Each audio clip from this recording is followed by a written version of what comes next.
आपने कभी सोचा है कि लोग आखिर अक्सर फेल क्यों होते हैं? बस टैलेंट नहीं होता, क्या वो मेहनत नहीं करते हैं? ये सब एक उनके माइंडसेट का खेल होता है।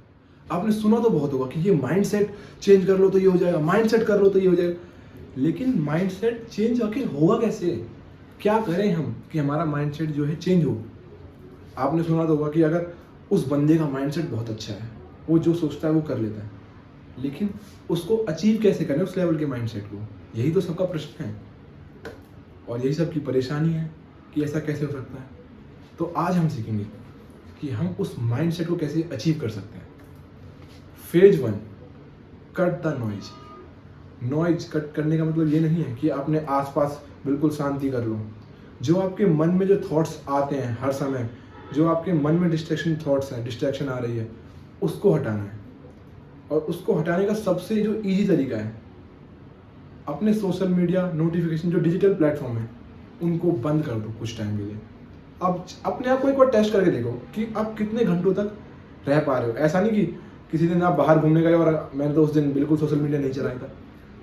जो नॉर्मल डेली रूटीन है उसमें आप चेक करो कि आप कितनी देर तक अपने आप को रजिस्ट कर पा रहे हो। No notification, no social media at all, कुछ भी नहीं। तो नाउ फेज 2 की बात करते हैं। फेज 2 जो हमारा कहता है, अपने गोल्स को लिखो। अब लिखने से होता क्या है? सब कहते हैं कि लिखने से हमें अपने गोल्स लिखने चाहिए, हमें क्या करना है, हमें अपने डेली टास्क लिखने चाहिए। आखिर क्यों?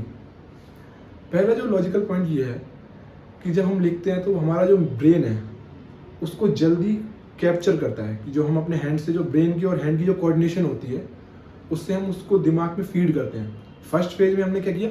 दिमाग को क्लियर किया। जब तक क्लियर नहीं करोगे तब तक कुछ फीड नहीं कर सकते। अब हमने क्लियर कर दिया, अब हम फेज 2 में उसके अंदर न्यू डेटा फीड करेंगे कि हमें चाहिए क्या, हमें करना क्या है।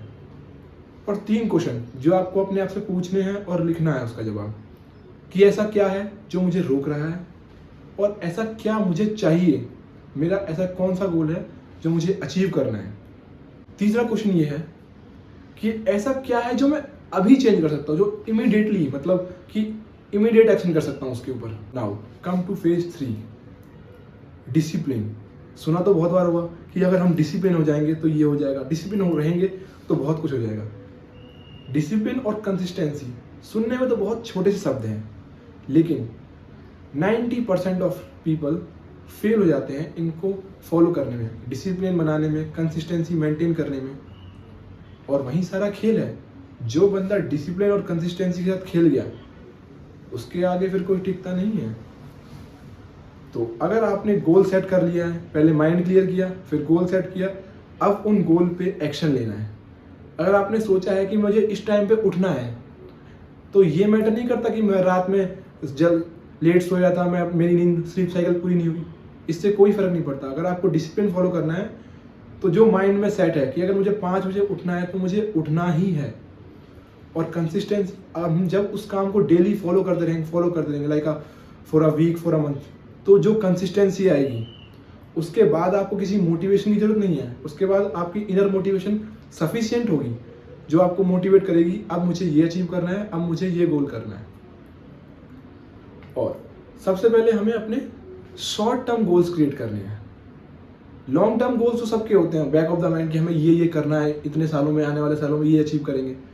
शॉर्ट टर्म गोल से मेरा मतलब है, क्योंकि शॉर्ट टर्म गोल्स जो है हमें मोटिवेशन देंगे, इनर मोटिवेशन। एक्सटर्नल मोटिवेशन थोड़े टाइम के लिए अच्छी लगती है, लेकिन वो हमें सक्सेस तक नहीं पहुंचा सकती। उसके लिए हमें इनर मोटिवेशन चाहिए, जो कब मिलेगी? जब हम कोई शॉर्ट टर्म गोल अचीव करेंगे, उससे जो हमारे माइंड में डोपामिन रिलीज होगा, उससे जो हमें सेटिस्फेक्शन मिलेगा, वो हमें अंदर ही अंदर मोटिवेट करेगी कि हमें अब आगे और दूसरे गोल भी करने चाहिए पूरे।